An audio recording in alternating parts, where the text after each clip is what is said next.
welcome back to the Celtic edition of On The Volley. Yes, I've gone missing for a while. Reason for that is I'm fucking working my butt off, man, okay? It's like 7 days a week, so I've had no time. I'm here in the Finnegan's Irish pub, the Celtic pub in Rome, and finally, okay, I've been able to watch a game, and we decided to do a video and post it straight after the game. I'm here with Jack, who's here on holiday, he's from Bunny, Scotland, okay, and there's some news, there is some news. He's proposed to his missus, who obviously said yes, that's why he's got a smile on his face. And there was no doubt, he's a good looking lad, there was no doubt. She's a good looking woman, but he's a good looking lad. So, we're here now, okay, right, and he's chosen the right woman, because after he proposed, where are they? In an Irish pub, watching Celtic against Shah in the Champions League, which we drew 1-1. So Jack, give me your thoughts on the game.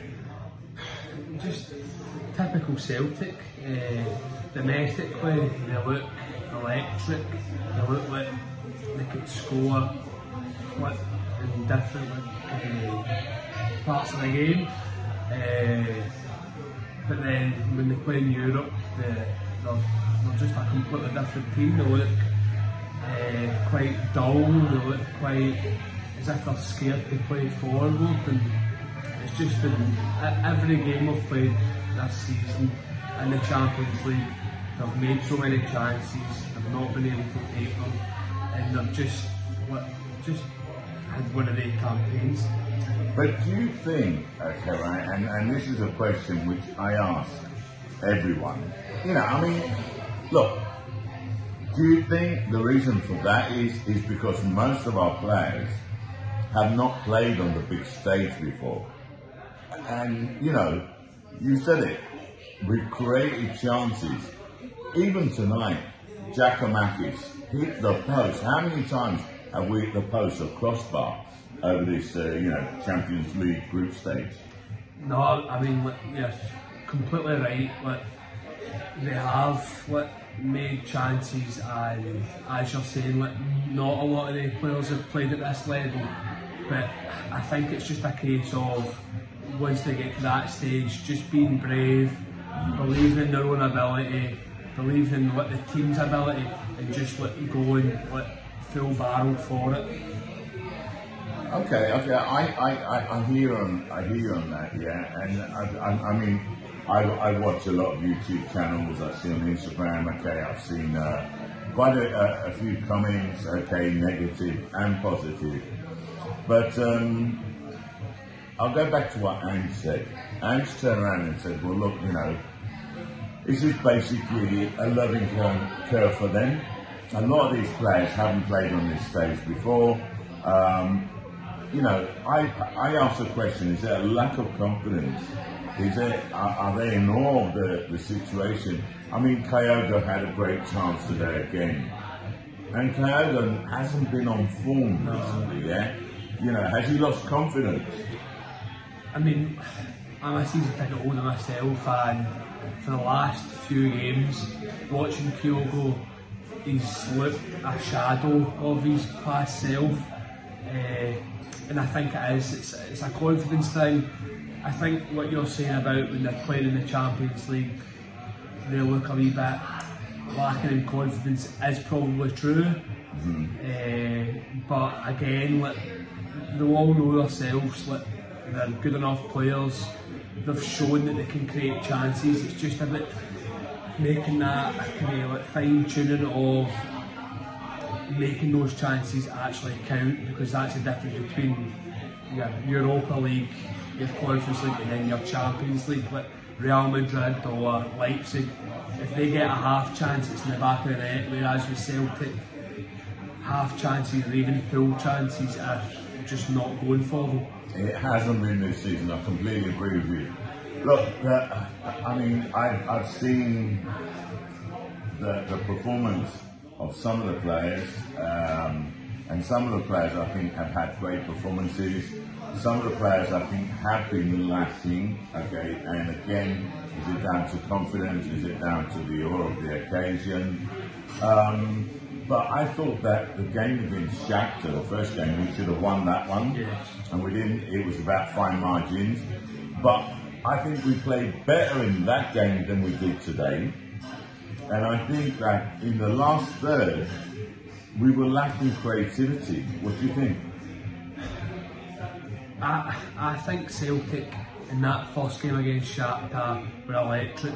Yeah. They were going forward, they were making loads of chances again, they weren't taking a lot of them.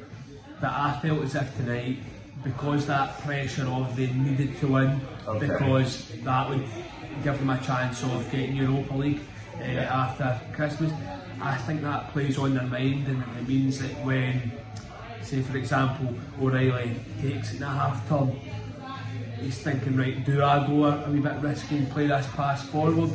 No, I'll just keep it safe and I'll pass it sideways, rather than over in Shakhtar when there's a wee bit more the kind of range are off.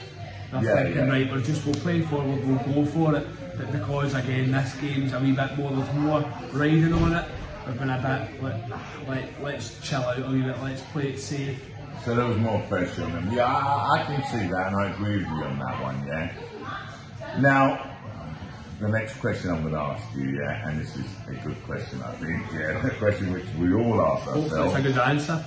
Are you disappointed rather than disillusioned by our performances in the Champions League? I wasn't coming into this campaign thinking that Celtic were going to win against Madrid and beat Leipzig and beat Shakhtar and get through the group easily. Unlike me. No, in the back of my head, yes, there was a slight thing there that I was hoping, right, can we beat Leipzig at home and maybe draw away? Could we beat Shakhtar at home and away, which probably we could have. And we should have, yeah. But going back to what you said a wee while ago, it is a massive learning curve for this team. It's like a brand new group of players. They've been put together. They've done amazing last year by winning the league. This year they've took that step up into the Champions League, and they have. But I'd be more worried if by this time next year, when hopefully we win the league, if they were still this the same team in the Champions League. We're hoping after this campaign, another league under their belt, we keep a hold of the players in that squad, the kind of core of the group, and then next year in the Champions League we'll be much better for it. I agree, I think we will, but you touched on a really good point there. Will we keep hold of the players that we have today? There's already talk about O'Reilly and people watching him. There's already, I call them the vultures out for against Postecoglou. The next thing is they're going to be looking out for Jota.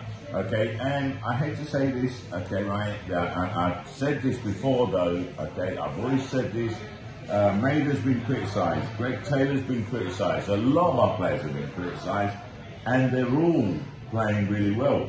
Greg Taylor is someone who, if I was a manager, I would look to bring in. Yes. Maida is another player I'd look to bring in. And if we lose these players, or if we lose and I don't think we will, I'm praying we don't, if we can keep this group together, I think we'll have learned from this season and be better next season. I don't know, what's your thoughts? 100%. I'm the exact same as you. In terms of, you mentioned Greg Taylor, like Maida, I really like him as a player, like he's full of energy, but I think sometimes technically he seems to be a wee bit off it, whether that's like finishing or just when he's got a bit of time on the ball, like being composed.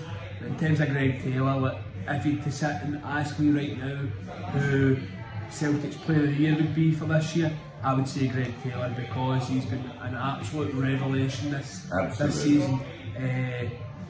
But hopefully we can manage to. I think if Ange stays, then we can try and keep those players together and then keep building and keep building. He's the first Celtic manager for a while that I can honestly say that he's got a vision for the club and he wants to put the club from there up a next level and go into the likes of the Champions League and compete. So fingers crossed he stays, we keep the majority of the core group and then we'll see what happens next year.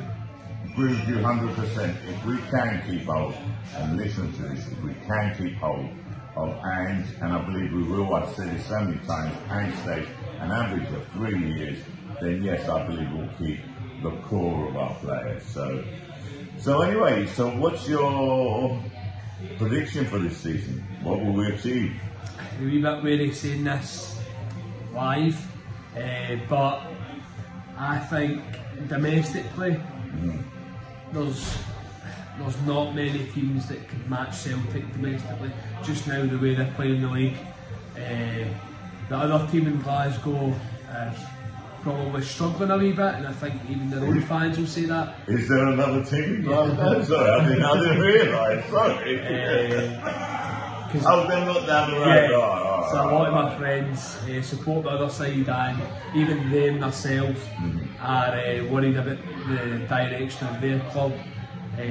But I think domestically Celtic look pretty sound, but we need to use this Champions League campaign as a rocket up the backside and try and get this league title back to where it belongs. Keep it back where it belongs. Okay. Alright, I'm with you. Listen, Jack, thanks for your time. I'm not going to keep you too long yet because you've got your future wife waiting for you, yeah? I never mind that, I've got a pint. Yeah, also, see, I'm smart, I've got my wife with me. Do you want to give a shout out to anyone? Just a shout out to the St Thomas's Celtic Supporters Club and the Auchinleck Birmingham Celtic Supporters Club. Hail, hail. Hail, hail. From Jack, from me, we're out.